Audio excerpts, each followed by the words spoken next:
Olá, estudantes!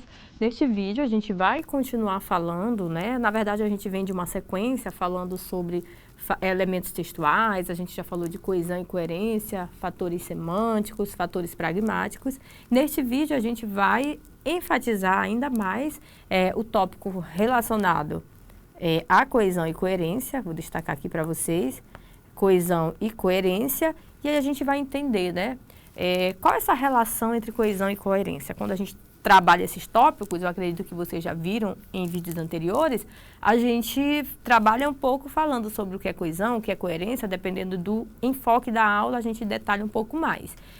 São coisas diferentes, obviamente, né? Às vezes a gente, dependendo de como a gente está organizando as informações, a gente pensa até que são as mesmas coisas, ou é muito parecido, mas são relações diferentes, né? E a gente vai entender um pouquinho disso, que embora sejam diferentes, elas estão interrelacionadas, né? A gente vai ver que o texto necessariamente precisa apresentar esses elementos, coesão e coerência, porque se eu tenho um problema de coesão, isso pode influenciar na coerência e consequentemente, vai influenciar na interpretação do texto.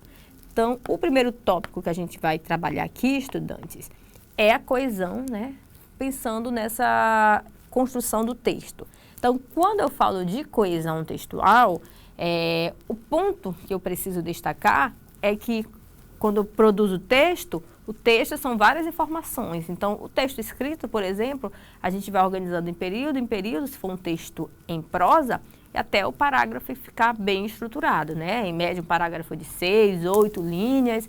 E aí a gente vai ver que para esse parágrafo ser constituído dessa forma, a gente tem várias informações internamente a esse parágrafo. E a forma como eu organizo essas informações internas de um parágrafo, e até mesmo entre parágrafos, né? Essa relação, se ela tiver sido feita de forma adequada, eu vou dizer que o meu texto apresenta coesão. Por quê? Porque a coesão é justamente a forma como as partes do texto, e aí vai desde palavras, né, frases, até parágrafos, que às vezes a gente pensa em coesão, a gente acredita, às vezes a gente pensa que é só mais relacionada à parte interna de cada parágrafo, mas a coesão textual, ela está relacionada como um todo, tanto entre a relação entre palavras, frases e até mesmo entre os parágrafos. Se eu estou escrevendo ali o meu texto dissertativo, argumentativo, finalizei todos os parágrafos e no parágrafo final é o meu parágrafo de conclusão. E aí eu coloco uma informação ali que não finaliza o texto, né? Isso vai ter problema de coesão. Eu inicio o meu parágrafo concluído com um elemento, com uma conjunção adversativa. Possa ser que eu prejudique, né? Porque geralmente na conclusão a gente finaliza concluindo, utiliza um modalizador ou operador argumentativo que vai enfatizar a conclusão. Então, a organização entre o parágrafo anterior e a conclusão, se eu iniciar com uma conjunção adversativa, provavelmente vai ter problema de coesão textual, né? Então, quando eu falo aqui, estudante, de coesão textual, está relacionado como esse texto ele está construído, as partes que eles estão organizadas. Se eu olho uma redação, tem uma página ali de 30 linhas, como é que eu observo a coesão textual? É como cada partezinha dessa página, ela foi construída. Se ela foi bem estruturada, bem costurada, né? Então, se tiver de forma inadequada, isso vai ter problema, né? E aí vai prejudicar o entendimento do texto. Então, coesão textual é como as partes do texto, elas se conectam entre si. Por isso que a gente tem que ter cuidado nas informações. O que é que eu vou colocar no meu texto? Eu tenho que colocar informações? Tenho, mas eu tenho que organizar para aquilo que eu falei antes tá fazendo sentido com a informação que eu estou apresentando depois. Então, elas precisam precisam aparecer essas partes de forma adequada. Como que normalmente eu faço isso? Eu utilizo como recurso mecanismos linguísticos, né? Então, a gente pode utilizar conjunções, eu posso usar pronome para estar evitando repetição, advérbios, eu posso utilizar um recurso chamado de elipse, né? Que eu não coloco uma informação ou uma palavra, né? Eu oculto. Eu trago aqui para vocês um exemplo, quando eu apresento a informação. A desigualdade social persiste, né? Então, eu estou falando sobre a desigualdade social. Essa realidade exige políticas públicas eficazes. Então, se eu estou escrevendo meu texto dissertativo argumentativo e eu falo da desigualdade social, e aí eu vou continuar falando sobre a desigualdade social, mas no mesmo parágrafo ou no mesmo texto, às vezes, dependendo do texto, a gente tem que tentar evitar repetir, né, palavras, expressões, principalmente aqui nesse caso que estão bem próximos, né? E aí, se eu vou falar da desigualdade social, e é o que foi que eu utilizei aqui? Eu utilizei um recurso, né? Olha só, eu trago o trecho, a expressão, essa realidade. Então, essa realidade está se referindo o quê? À desigualdade social. Então, a gente percebe que é uma relação, uma organização entre essas partes, elas estão conectadas de forma adequada. Por que está conectado de forma adequada? Porque eu já falei sobre as desigualdades sociais. Agora, se eu começasse no meu texto falando, essa realidade exige políticas públicas eficazes, aí quem estivesse lendo ia dizer, mas que realidade? Eu não tenho nada para fazer referência. Então, a coesão textual, eu preciso conectar isso de forma adequada.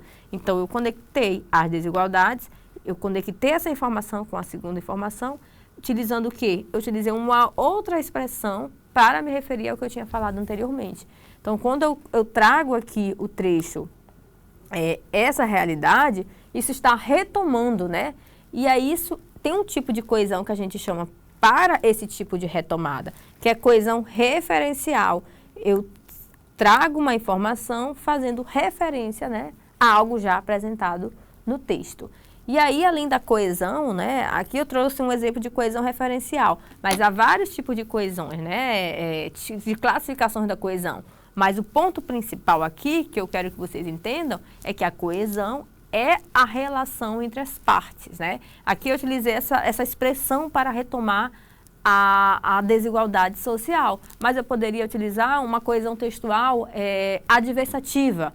Poderia colocar a desigualdade social persiste, ponto. No entanto, a população não faz muita coisa. Poderia ser um exemplo. Quando eu coloco esse no entanto, eu estou fazendo um contraste da informação. A desigualdade social persiste, no entanto, a sociedade não faz nada. Poderia ser um exemplo. Então, esse no entanto, ele sinaliza uma ideia de contraste. Então, a organização entre as partes seria também feita de forma adequada. Então, a gente tem coesão textual, organização entre as partes, né, de forma adequada. Estão conectados entre si. E, nesse caso, eu usei um mecanismo, que foi uma conjunção. Além da coesão textual, estudantes, a gente tem a coerência textual. Vou destacar aqui para vocês o nome coerência textual, que já é algo mais macro. Está relacionado à organização lógica e temática das ideias. Então, a gente vai entender que um texto, para ele ser coerente, né, um texto é coerente quando as informações fazem sentido entre si, né? Então, segue uma linha de raciocínio e estão adequadas ao contexto em que esse texto foi produzido, né? Então, se eu coloco essa informação, a desigualdade social persiste, essa realidade exige políticas públicas eficazes, vocês vão ver que essa informação, a segunda informação, ela, em termos de sentido, está coerente em relação à primeira. Que eu poderia ter a desigualdade social e ter de forma adequada esse trecho me referindo. Mas se eu colocasse uma informação aqui que não fizesse sentido com o que eu falei anteriormente, esse texto estava com coesão em relação à retomada, mas em relação ao todo, ele estava prejudicado. Ele ia ter problema de coerência textual. A gente pode ter texto com coesão textual, mas que, de alguma forma, pode estar com problema de coerência textual. É por isso que é importante a gente contemplar tanto a coesão quanto coerência textual. Se eu colocasse a desigualdade social persiste, essa realidade não precisa ser levada em consideração. Talvez geraria problema de entendimento. Eu estou falando que persiste, mas eu coloco uma informação que não está relacionada ao que é preciso ser feito, né? Pensar, refletir sobre essa desigualdade social. Então, isso poderia gerar dificuldade na ideia, né? Problema de interpretação ou ideia que não estivesse fazendo tanto sentido. E aí prejudicaria a minha coerência textual, que está relacionada à organização lógica e temática, né?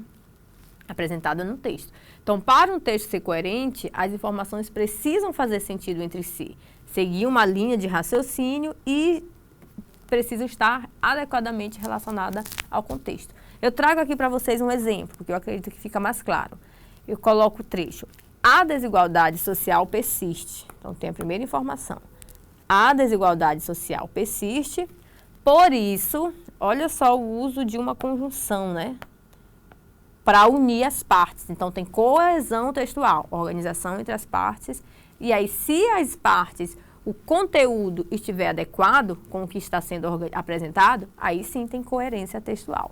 Então, a desigualdade social persiste, por isso é fundamental investir em educação básica como forma de promover a inclusão e injustiça. Então, a gente percebe que a gente tem um problema apresentado aqui e a segundo trecho fala do que é importante para amenizar esse problema como forma de promover inclusão e justiça. E eu utilizei aqui um recurso linguístico para unir as partes. Então, tem coesão textual, né, a organização entre as partes, e a informação apresentada aqui na segunda frase está relacionada com aquilo que eu já sinalizei aqui na primeira frase. Então, a gente tem o quê? Coerência textual. Porque, se a gente observar, as informações, elas estão apresentando um progresso temático. Primeiro eu falo do problema e depois estou falando do que precisa ser feito para melhorar esse problema. Então, há uma progressão, né, do que eu estou apresentando. Então, a gente percebe aqui uma relação de causa e consequência. E isso mantém o que a gente chama de unidade de sentido. Eu poderia ter um trecho falando que a desigualdade social persiste, por isso não é fundamental investir em educação básica. Não teria um problema de conteúdo? Porque eu estou falando de um problema, por isso não é fundamental investir. Então, o texto teria um elemento linguístico, né, juntando as partes. Eu poderia dizer, tem coesão textual, então tem coerência textual? Não, porque o conteúdo, a ideia estaria contraditória naquilo que eu estou falando e o texto não teria o que a gente chama de progresso temático. Então, eu trago o problema e trago o que precisa ser feito adequado a esse problema. Então, há um progresso temático, né? E há uma unidade de sentido. E aqui, estudante, a gente destaca, né, essa relação entre a coesão e coerência. A gente percebe que são coisas diferentes, mas elas estão interrelacionadas. Elas são interdependentes. Eu preciso que o texto tenha coesão, mas a ideia, o conteúdo entre as partes precisa ser claro, adequado e coerente ao contexto. Então, a coesão, quando eu falo de coesão, normalmente ela conecta linguisticamente as partes. Então, a gente observa aqui que eu tenho as duas partes sendo relacionadas, eu utilizei aqui o por isso, mas quando eu falo da coerência, a gente vai ver que ela organiza, sobretudo, o que a gente chama logicamente as ideias. Então, a coesão ela está muito relacionada ao que a gente chama as partes do texto. A coerência tem a ver com as ideias, não é o que está entre as partes, mas é a ideia como todo. E aí, se todas as partes do texto estiver organizada de forma adequada, a gente vai dizer que elas estão apresentando coesão. Por que estão apresentando coesão? Porque estão com a parte do texto organizada de forma adequada. E se as ideias dessas partes do texto, se essas ideias forem coerentes, elas vão estar o quê? Organizadas logicamente, as ideias. E aí sim que eu vou falar que o meu texto tem coerência. São coisas interdependentes, interrelacionadas. Então, meu texto precisa ter tanto coesão, ou seja, as partes precisam estar adequadamente organizadas e também as ideias referentes a cada parte do texto precisam estar bem organizadas, tá bom? E aí a gente chama de coerência. Eu terminei lá o meu texto dissertativo argumentativo falando do meu ponto de vista. Quando chega na conclusão, eu apresento uma proposta inicio com uma conjunção, a conclusiva, portanto, é necessário que... E aí coloco uma proposta de intervenção que é diferente da defesa do meu ponto de vista. As partes estão organizadas, afinal, eu apresentei uma conclusão, mas a ideia entre o parágrafo final não está adequada. E aí eu tenho um problema de coerência textual. Então, precisa estar relacionado, eu preciso pensar na ideia com aquilo que eu venho defendendo no meu texto. Um texto, ele pode ser coesivo, mas sem ser coerente, fazendo uso de elementos linguísticos de forma adequada, mas a ideia que está lá no texto não ser adequada com aquilo que eu venho defendendo. E vice-versa, né? Mas só é textual se estiver as duas, tanto coesão como coerência textual. E aqui eu coloco um exemplo com coesão, mas sem coerência. Vamos observar como que seria isso. A educação pública enfrenta muitos desafios. Portanto, o bolo de chocolate estava delicioso. Então, eu coloco aqui um texto que eu utilizo uma conjunção portanto. Na verdade, a gente vai ver que até problema de coesão ele vai ter, porque só botar a conjunção não garante que ele tem coesão, né? Então, eu falo da educação, uso um portanto, há uma sinalização de que eu estava estabelecendo estabelecendo relação entre as partes do texto. Mas quando eu apresento essa informação, eu tive problema de conteúdo. Então, eu tive problema entre ideia e aqui quebrou a unidade de sentido. Então, o texto está sem coerência, né? Então, o conectivo, portanto, ele cria uma coesão. Na verdade, há um indício, ele sinaliza, mas essa coesão ela é quebrada, porque não está estabelecendo de forma adequada. Isso aqui não está relacionado ao que eu estou falando anteriormente. E, consequentemente, eu tenho problema de coerência textual. E aqui eu trago um exemplo com coerência, mas sem coesão. Eu coloco a educação pública enfrenta desafios, muitos desafios. É necessário melhorar a formação dos professores, os salários baixos são um obstáculo, falta de infraestrutura compromete o aprendizado. Então, há uma sinalização de coerência, mas ainda assim ele tem problema de coerência. Por quê? Porque as informações, elas têm uma certa progressão em relação à ideia, né? Eu falo do desafio da educação pública, aqui o primeiro. Eu falo da necessidade de melhorar a formação de professor, né? E eu falo dos salários baixos como um obstáculo e da infraestrutura complementando o aprendizado. Então, essas informações, elas seguem uma lógica ordenada, né? Eu poderia dizer que tem coerência textual, só que está faltando algo.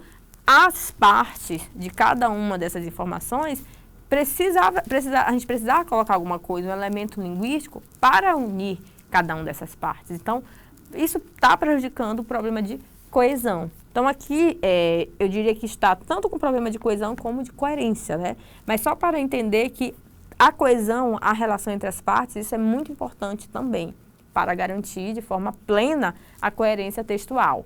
As ideias até fazem relativamente, né, vou dizer assim, sentido, pensando em coerência temática no conteúdo de cada uma dessas frases. Mas faltam conectivos e referências que vão garantir a fluidez, ou seja, a coesão textual. E aí eu trouxe um exemplo com coesão e coerência. Aí eu trago um trecho, né, colocando esses elementos linguísticos para a gente verificar. A educação pública enfrenta muitos desafios, entre eles, ou seja, entre esses desafios, destaca-se a formação insuficiente de professores. Além disso, né, a ideia de adição, os salários baixos e a falta de infraestrutura agravam o problema. Dessa forma, investir no setor educacional torna-se essencial para promover a qualidade do ensino. Então, tanto em relação às ideias como as partes do texto estão muito bem articuladas. Então, a gente fala que tem coesão e coerência textual. Então, a gente fala da importância da gente trabalhar junto com a coesão e coerência, né? Que elas são importantes para a produção textual, principalmente os recursos bem explorados para ajudar na argumentação do texto dissertativo argumentativo. Eu trago para vocês aqui uma questão. A coesão é importante para... Aqui é mais para a gente refletir, né? Repetir palavras de forma clara, né? Repetir a gente já sabe que não é. Organizar a sequência lógica das ideias. Conectar as partes do texto por meio de mecanismo linguístico. Ou estabelecer o objetivo principal do texto. A gente vai ver aqui que tem duas alternativas que elas também estão relacionadas à coesão textual. Mas eu vou destacar aqui a letra C, né? A letra C, conectar as partes do texto por meio de mecanismos linguísticos. Quando eu coloco organizar a sequência lógica das ideias, está mais relacionada à coerência textual do que relacionada à coesão textual. Então, quando a gente fala de coesão textual, é a relação entre as partes do texto de forma adequada. Coerência textual tem a ver com a lógica do conteúdo, né? Com a ideia. E aí, coesão e coerência proporcionam no texto uma unidade de sentido. Aí sim que a gente vai ter o texto. Quando a gente tem uma unidade, embora o texto seja dividido em várias partes, todas essas partes precisam ter uma relação entre si para a gente ter essa unidade de sentido chamada texto. E aí a gente vai ver que o gabarito dessa questão é a letra C. A coesão conecta as partes do texto por meio de mecanismos linguísticos. A gente encerra esta aula. Eu aguardo vocês nos próximos vídeos.